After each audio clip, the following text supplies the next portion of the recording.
Hi, everybody. This is Dr. Todd Schuetz, Superintendent of Schools, and I have a little treat for you today for the Superintendent's Update. I have a couple of guests with me. I have fifth grader Kate Krim, and I have senior Luke Becker. And so we're going to talk to them a little bit about distance learning and how things are going for them and some advice that they might give students out there that could be struggling a little bit with this format. So, Kate, let's start with you. Why don't you introduce yourself and just tell us a little bit about you? I am Kate Grimm, and I am in the fifth grade. I have been at Smithville since, ever. I've only gone to Smithville, and I go to Maple Elementary. Okay. And you have two older siblings. Three. Three, that's right, three older siblings. Okay, very good. And Luke, how about you? My name is Luke Becker. I moved here in fifth grade. I moved here from Shawnee Mission in Kansas. Smithville being a smaller town than Shawnee Mission, I really like it a lot because Shawnee Mission was such a big city. It was kind of hectic, but here it's nice and calm. Yeah. Most of the time, right? Yeah, sometimes. Well, Luke, you're a senior, and this has been quite the senior year here at the end.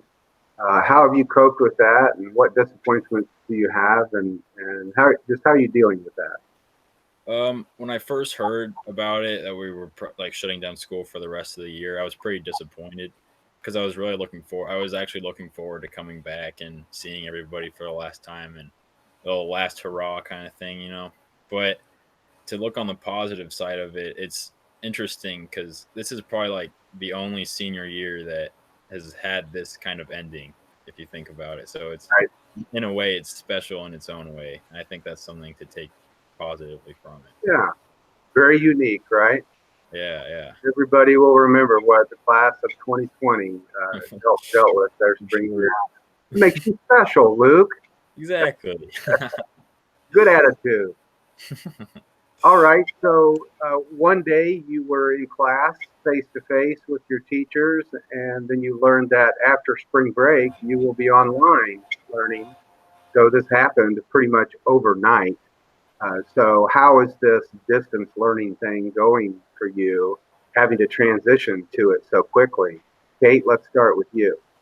It's going good. It's just gone a lot faster, and I can go at my own pace, and I can take breaks. But it's a little hard sometimes just because you're always at home, usually. Yeah. Can just be kind of slow sometimes. Yeah. Slow down. Okay. Thank you, Kate. How about you, Luke? I think the transition from like in class to online was really smooth from the school. I think most of the teachers adapted pretty quickly to the new format, and they made it easier for students to be able to complete their work in an efficient way. I feel like just the social part of it's gone, so that makes it difficult. But Right. the way we do it now is a good second, I think. Are you a pretty social person, Luke? Yeah, so staying at home is a little rough, but we're making it through. Got to do what you got to do. Yeah. All right, Kate, missing your friends quite a bit too, I assume. Yeah. Yeah. Not just being able to see anybody really face to face, real life. Yeah. Yeah, it's nice that we have all this technology that we can interact and everything. Like we're having a conversation here face to face, but there's nothing that can replace if we were all in the same room, right? You know, having that same conversation. But we have to do the best that we can do. Um, what do you like most about learning this way, and what do you dislike most about learning this way? Kate? I like that it just gets done faster and I can work at my own pace and I don't feel like rushed at all. I dislike that since for me I'd go over email to email my teachers, so sometimes it takes a little longer for them to get back because they're helping someone else. So instead of like 30 seconds, it could be 30 minutes before I get to finish something because. So, kind of like in class when several people have questions, you kind of have to wait your turn But when you're doing it virtually, that waiting your turn can take a little longer, it sounds like. Yeah. Okay, what about you, Luke? What I like about it is again how well everybody adapted to it. Um, some of my classes did suffer. It's hard because some classes it's easy to adapt to online, but some like where it's more of a social kind of class where you're mostly talking with the teacher and teacher's talking to you.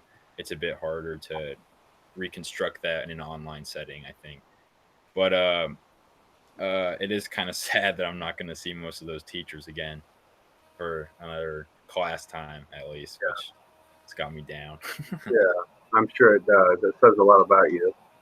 So, Luke, you have some higher level classes, right? Yeah. Some AP classes, and I think you mentioned about 3 high level courses that are very rigorous. For sure. Doing that kind of coursework, is that more challenging in the online setting or about the same? Or Yeah, it's a lot more challenging than it would be in class just because the teachers are so like well informed. Obviously, they're well informed about the subject if they can teach an AP class. So it's really good to have them right beside you to ask them questions and for them to explain it in a really easy way.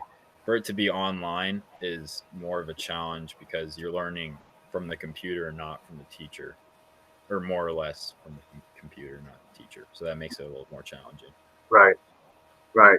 So you just have to adapt, and because you're still going to take the AP test regardless, right? Whether you're face to face or online, you still have an Yeah. obligation to take that test. So yeah. Hmm. Well, knowing you, Luke, I'm sure you'll do well in either setting. So, to both of you, what advice would you give to someone that is struggling with distance learning? And let's start with you this time, Luke. So some advice I would give to somebody who's struggling learning online, I feel like it's important to keep it like in a very small amount of time frame where you're working. So when you start to work, I don't feel like you should try and take too many breaks in between because if you get off task, it's a lot harder to get on task outside of a classroom than it is inside of a classroom. So try and work try and do all your work around the same time frame so you don't accidentally miss some of it. That's good advice. Kate? Thank you. I would I've created a schedule so I get it done in a certain area of time, so then I don't get distracted, like Luke said. And then if I do need to take a break, I'll just take a really short one. I don't get into any electronics during my break, because then I won't want to stop. So, stick to a schedule, make a schedule, stick to a schedule, and then during your breaks, don't get into electronics because that could be a big distraction, right? Yeah. Yeah. Sounds like you both agree with that one. Oh yeah. All right, good. Well, guys, I really appreciate your time today, and my guess is that some people that view this will find this helpful as well. Everybody's going through the same thing in their households, and not just kids, but parents too, right? Yeah. Trying to help their kids stay on task and making sure they're keeping up with their work. And you guys seem pretty independent and self-sufficient. Not all kids are that way, of course. They're more resistant to schoolwork, and I'm sure some parents are challenged more than others. But anyway, I really appreciate you joining me, taking the time to do this. And I hope the rest of your distance learning this school year, I hope it continues to go well. Luke, good luck to you the rest of your senior year. Thank you. I am crossing my fingers and toes and any other appendage that I may grow so to be sure that you're able to have some kind of graduation. Okay. Thank you. Thank you. All right. You guys can go ahead and log off now. All right. Thank All you. right. Bye bye. See ya. Bye. Ah, sorry. That's all right. Not a problem.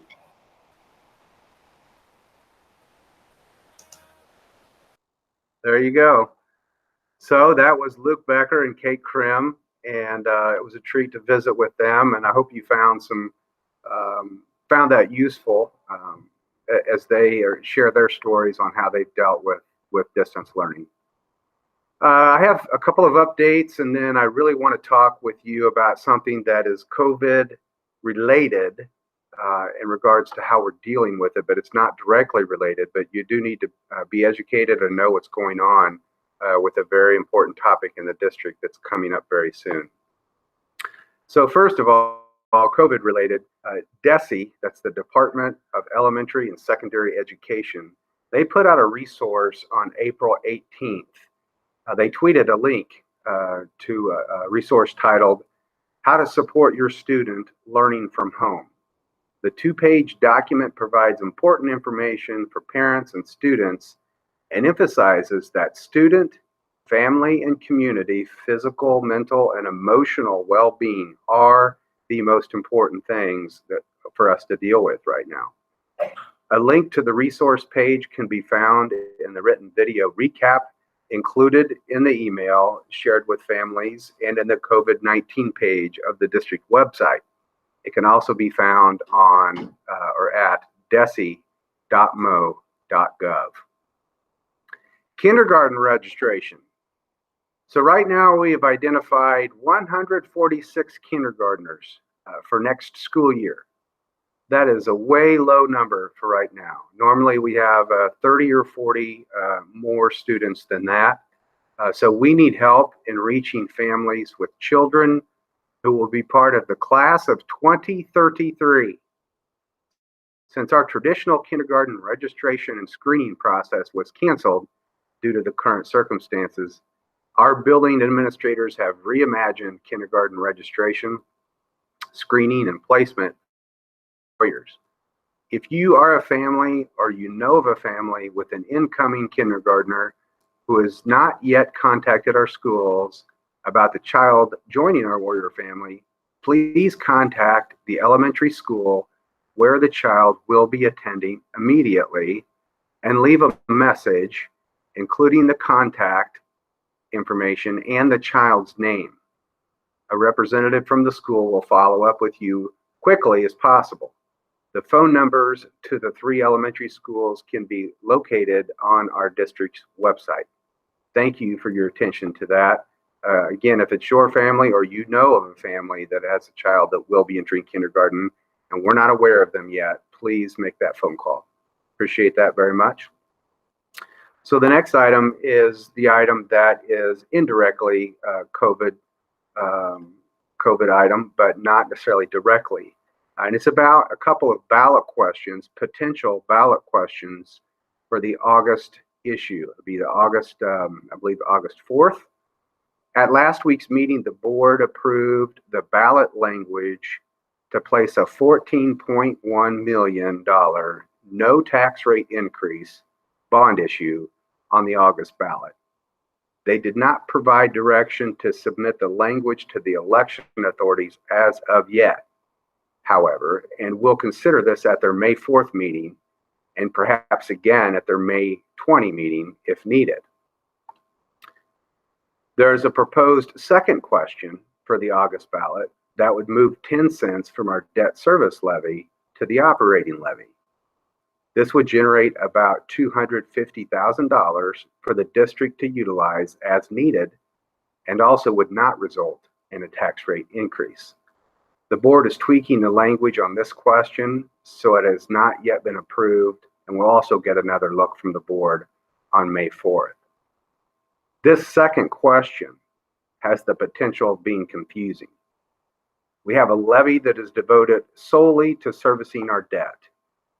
Presently, we can afford to divert 10 cents from this restricted debt service levy to our general operations levy, which is unrestricted, and still make our debt payments. I like to use the analogy from a household budget. Let's say you were paying more per month on your home than what your mortgage required in an effort to pay your home off more quickly. Then, let's say you had a child go to college, or your family needs to finance a new car because your old one broke down. One might choose to pull back on the extra money being devoted to your mortgage in an effort to meet the needs in your household.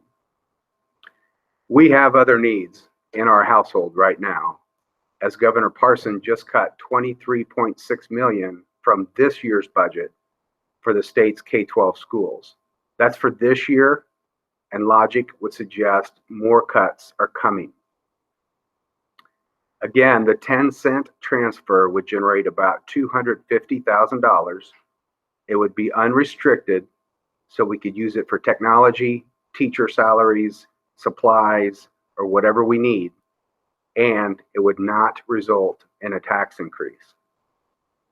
So let me give you a little more information about the bond issue, because once the board submits the proposals to the election officials, a campaign will kick off pretty quickly.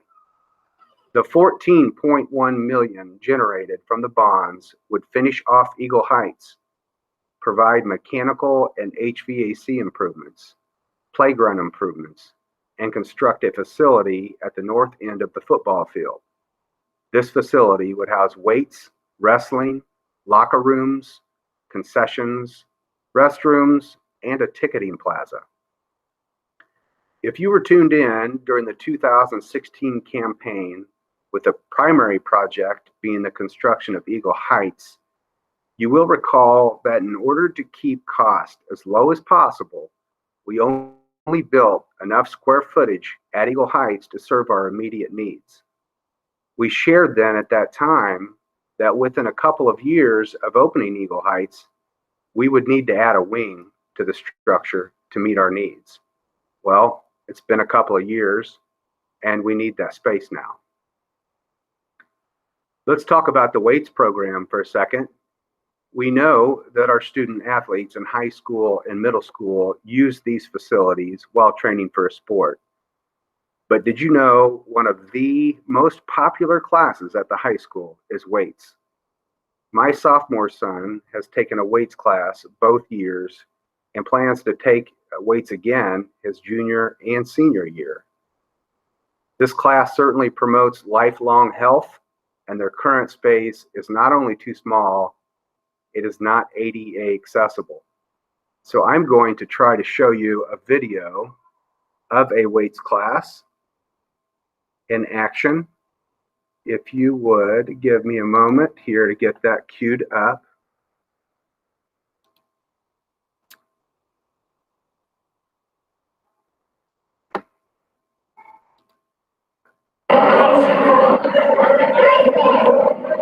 High skips, high skips, high skips, high skips.